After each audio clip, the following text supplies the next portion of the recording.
हाय बच्चों, आज हम लोग बहुत इम्पॉर्टेंट डिस्कशन करने जा रहे हैं।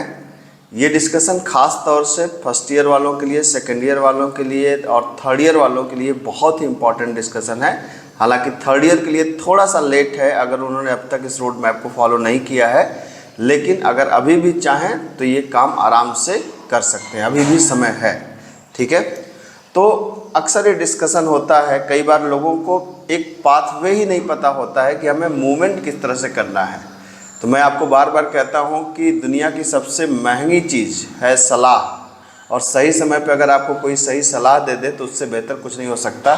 तो मैं वही भूमिका अदा करने की कोशिश कर रहा हूँ। होपफुली आप में से काफ़ी लोगों को किससे रास्ता मिलेगा।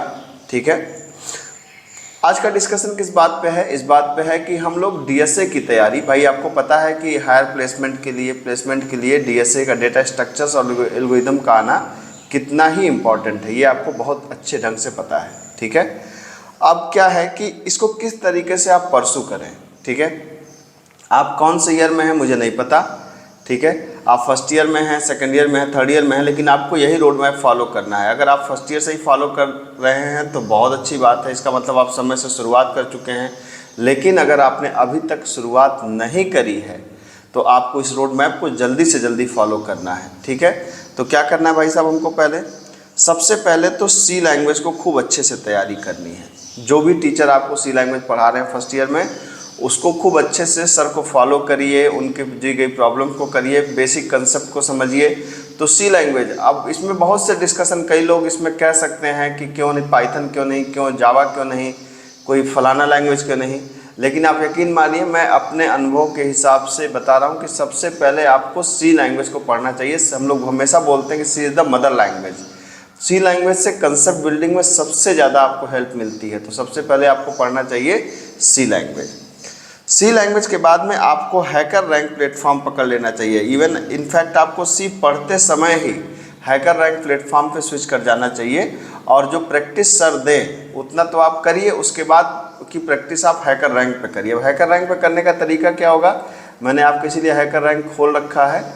क्या कर रखा है यहाँ पे, जब हैकर रैंक पे आपको पता है कि हैकर रैंक पे आप लॉगिन करेंगे तो आपने अब तक, मैं मानता हूं कि हैकर रैंक पे अकाउंट बना लिया होगा। नहीं बना लिया तो सबसे पहले आप हैकर रैंक पे तुरंत अकाउंट बनाइए। तो ये मैं लॉगिन कर चुका हूं, और लॉगिन करने के बाद आपको करना क्या है कि जब आप लॉगिन करेंगे ना तो इस तरीके की तमाम चीज़ें दिखेंगी, problem solving, interview preparation kit, इस तरह की तमाम चीज़ें दिखेंगी। और जब नीचे आप आएंगे तो आपको यहाँ पर दिखेगी C++, जावा, पाइथन, इस तरह की तमाम चीज़ें दिखेंगी। तो आपको चूज़ करना है सी लैंग्वेज। ठीक है, और सी लैंग्वेज पे जा करके आपको सबसे पहले काम करना ना, आपको डिफ़िकल्टी लेवल, जैसे अगर आप मान लीजिए अभी शुरू करने जा रहे हैं तो आपको डिफ़िकल्टी लेवल इजी वाली प्रॉब्लम को सॉल्व करनी है। सीधा हार्ड पे मत चले जाइएगा, हिलेगी नहीं भाई साहब आपसे। ठीक है, तो सबसे पहले आपको इजी प्रॉब्लम्स को सॉल्व करनी है, और देखना है क्या इजी प्रॉब्लम सॉल्व हो जा रही हैं। इजी प्रॉब्लम सॉल्व हो जाए तो आपको देखना चाहिए कि क्या मीडियम प्रॉब्लम आपसे सॉल्व हो रही हैं।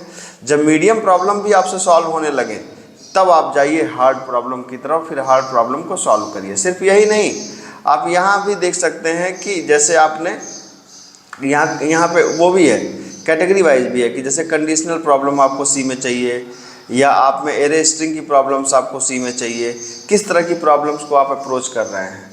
ठीक है, तो ये जो कंसेप्ट है ये आपको खूब अच्छे से आना चाहिए। जब तक आपको यहाँ पे जाइए, यहाँ पे प्रैक्टिस करिए, और प्रैक्टिस करते करते यहाँ पर ये जो आप देख रहे हैं इस जगह पे, ठीक है, तो इस जगह पे कम से कम 4 या मैक्सिमम 5 स्टार इसमें मिलते हैं। तो ये आपको लेके आना चाहिए, ये बहुत ज़रूरी है कि आप इसको लेकर के आएँ। ठीक है, और क्या होता है कि कई लोग प्रैक्टिस करते समय भी नकल करते हैं। प्रैक्टिस करते समय नकल करने का क्या मतलब है, प्रैक्टिस करते समय नकल करने का मतलब ये है कि वो जैसे कोई प्रॉब्लम यहाँ पे आई तो इसका सलूशन गूगल पे खोल लिया, फिर उसको यहाँ पे लाके सॉल्व कर दिए। मत करिए सब, प्लीज़ मत करिए। ठीक है, इससे क्या होगा कि आप बिल्कुल भी सीख नहीं पाएंगे, आपको एकदम सीखने का कोई कुछ भी आएगा नहीं। बस आपके यहाँ पे स्टार दिखलाएंगे तो स्टार से नौकरी नहीं मिलने वाली है, जो ज्ञान आपको मिलेगा उससे नौकरी मिलने वाली है। तो पहला काम है कि सी लैंग्वेज पे आप जम के प्रैक्टिस करिए। ठीक है, एक बार सी लैंग्वेज पे आपने प्रैक्टिस कर लिया, फिर आपको अगले सेमेस्टर में डेटा स्ट्रक्चर पढ़ाई जाती है, या हो सकता अब तक कई लोग पढ़ चुके होंगे। डेटा स्ट्रक्चर पे बिल्कुल मास्टरी करिए। डेटा स्ट्रक्चर डीएसए का, डीएसए में जो पहला डीएस है वो डेटा स्ट्रक्चर का ही है, तो उस पर एकदम मास्टरी होनी चाहिए आपको। पहले सबसे पहले जो टीचर आपको पढ़ा रहे हैं तो सर के कंसेप्ट को ग्रैब करिए, उनके कंसेप्ट को समझिए, सीखिए, बेसिक पेपर पे स्ट्रॉन्ग करिए अपने आप को, फिर उसकी जम के प्रैक्टिस करिए और जितने भी कंसेप्ट है उसमें stack, Q, link list, tree, graph, सब पे इम्प्लीमेंटेशन लेवल पे आना चाहिए। याद रखिए कि जनरली क्लासेज में क्या होता है, क्लासेज में जो कंसेप्ट होता है वो थ्योरेटिकल होता है, ज़्यादातर लोग पेपर पे पढ़ाते हैं या एल्गोरिदम लिखाते हैं, तो हमें उस एल्गोरिदम को प्रोग्राम में कन्वर्ट करना है। इसके लिए आप चाहें तो मेरा प्लेलिस्ट को फॉलो कर सकते हैं। मेरा अप्रोच ज़्यादातर प्रोग्रामिंग अप्रोच पे फोकस होता है, तो उसको फॉलो करके आप देख सकते हैं कि हर एल्गोरिदम का प्रोग्राम कैसे बनेगा, ये बहुत ज़रूरी है। ठीक है, एक बार आपने डीएस को खूब अच्छे से पढ़ लिया तो अगला स्टेप बचता है, अगला स्टेप आता है किसका, आपको अब एक ऐसी लैंग्वेज सीखनी है जिस लैंग्वेज पे आप कॉम्पिटिटिव कोडिंग करना चाहते हैं। ठीक है, वो लैंग्वेज हो सकती है C++, पाइथन या जावा। अब आप कहेंगे वो लैंग्वेज C# क्यों नहीं हो सकती, वो लैंग्वेज जावास्क्रिप्ट क्यों नहीं हो सकती, सब कुछ हो सकता है ना, लेकिन ये ज़्यादातर फेमस ये है और इन्हीं पे ज़्यादातर काम होता है। आपको अगर कोई बहुत आप एकला चलो टाइप के व्यक्ति हैं तो आप कर सकते हैं, मुझे कोई एतराज़ नहीं है उस बात में, लेकिन स्टैंडर्ड प्रोसीजर है कि C++, पाइथन या जावा। फिर आपको वही करना चाहिए कि जब आपको लगता है कि C++, पाइथन या जावा आपको आ गई, मतलब पहले आप उसको पढ़िए, ये नहीं कि पहले खुद के प्रैक्टिस करने लगिए, पहले आप उसको पढ़िए, पढ़ने के बाद फिर आप वापस हैकर रैंक पे जाइए और हैकर रैंक पे जाने के बाद अब आप चूज़ करिए जिस लैंग्वेज पे आपको कोडिंग करना है, कॉम्पिटिटिव कोडिंग आपको करना है, किसी लैंग्वेज पे तो करना होगा आपको।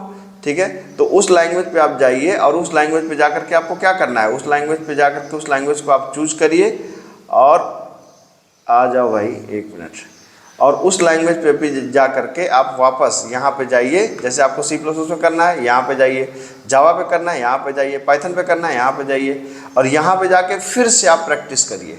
ठीक है, उस लैंग्वेज को, सिर्फ लैंग्वेज पढ़ना नहीं होता, क्या होता है, कई लोग यूट्यूब की वीडियो देख लेते हैं और लगता है यार मुझे तो सब आ गया। ठीक है, जावा की वीडियो देख ली मुझे तो सब आ गया, और एक बार बात करना चालू करते हैं कुछ नहीं आता है। क्यों? क्योंकि प्रैक्टिस आप करते ही नहीं है। ठीक है, सिर्फ वीडियो भी आधी नींद में वीडियो देख के आपको लगता है कि सब कुछ आ गया, ये ठीक नहीं है।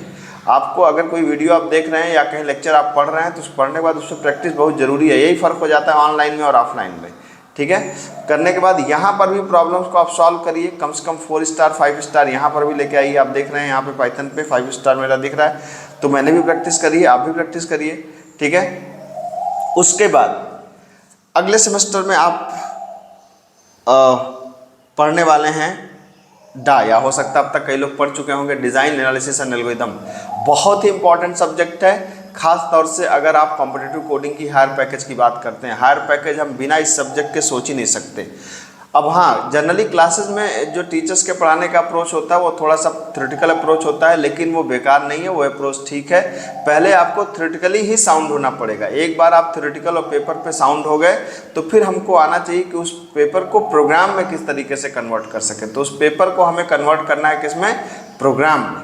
ठीक है, तो आप चाहे वो डायनेमिक प्रोग्रामिंग हो, चाहे वो बैक ट्रैकिंग हो, चाहे वो आपके ग्रीडी अप्रोच हो, ठीक है, उन सारे कंसेप्ट को आप पहले पेपर पे खूब अच्छे से पढ़ लीजिए और फिर उसको प्रोग्राम में कन्वर्ट करने के लिए आप चाहें तो यहाँ मेरी वीडियो का रेफरेंस भी ले सकते हैं। मैंने यहाँ पे रिकर्जन या बैक ट्रैकिंग या आगे मैं और तैयार कर रहा हूँ, इनकी प्लेलिस्ट में लगातार बना रहा हूँ, तो वो आपको डिस्क्रिप्शन में भी मिल जाएगा। ठीक है, तो वहाँ से आप स्टार्ट कर सकते हैं। कौन सा टॉपिक किसके बाद पढ़ना है इसकी वीडियो भी मैं अगले क्लास में बना दूँगा। ठीक है, कि कौन सा टॉपिक कैसे कैसे शुरुआत करें। ठीक, उसके बाद एक बार आपने डा सब्जेक्ट पढ़ लिया तो अब आपको हैकर रैंक पे छोड़ देना है। अब आपको जाना है कोडसेफ, लीड कोड या हैकर अर्थ पे। ठीक है, तो लीड कोड या कोडसेफ पे जाना है। जैसे मान लीजिए कि अब आपको लीड कोड पे प्रॉब्लम्स को सॉल्व करना है। एक बार आपने बेसिक चीज़ों को पढ़ लिया, अब लीड कोड पे प्रॉब्लम को कैसे सॉल्व करना है, लीड कोड पे प्रॉब्लम को इस तरीके से सॉल्व करना है। यहाँ भी मैं लीड कोड पे लॉगिन कर चुका हूँ और लीड कोड पे प्रॉब्लम को सॉल्व करने के लिए आप यहाँ पर जाएँ प्रॉब्लम्स में।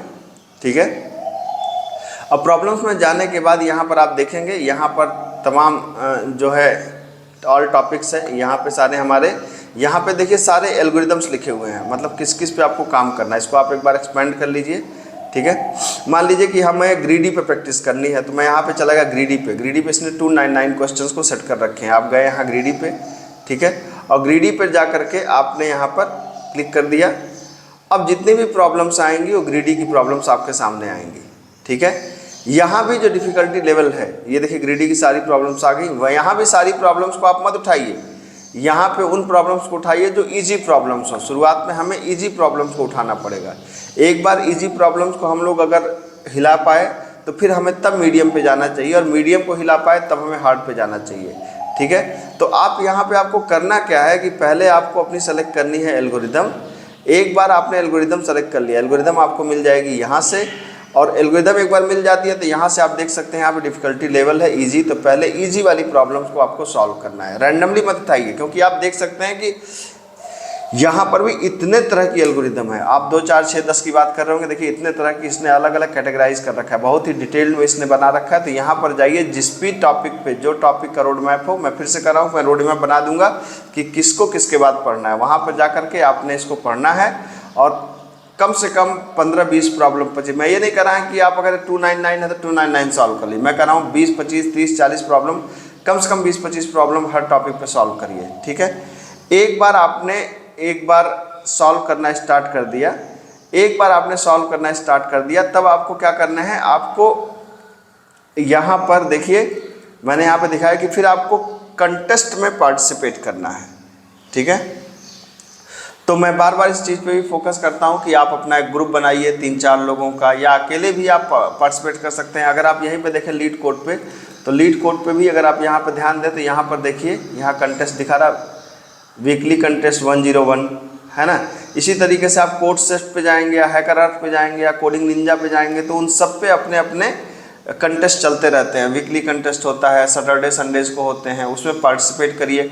मैं फिर से आपको एक बात बताऊं कि जब कंटेस्ट पे आप पार्टिसिपेट करेंगे तो हो सकता है 3, 4, 5 कंटेस्ट में आपको बिल्कुल क्वेश्चन न सॉल्व कर पाएँ, 0 क्वेश्चन सॉल्व करें, फ्रस्ट्रेट हो जाए, लेकिन कोई बात नहीं, ये सबके साथ में होता है। ठीक है, और आपको मैं बताता हूँ, मैं अक्सर बात करता रहता हूँ हमारे बच्चों से जो 20+ के पैकेज पे हैं, जो 30 के पैकेज पे हैं, उन बच्चों से भी मैं जब बात करता हूँ कि बेटा क्या आपको लगता है कि अब आप डीएसए की सारी प्रॉब्लम को सॉल्व कर सकते हैं, तो उन बच्चों का एक ही जवाब होता है, सर नहीं।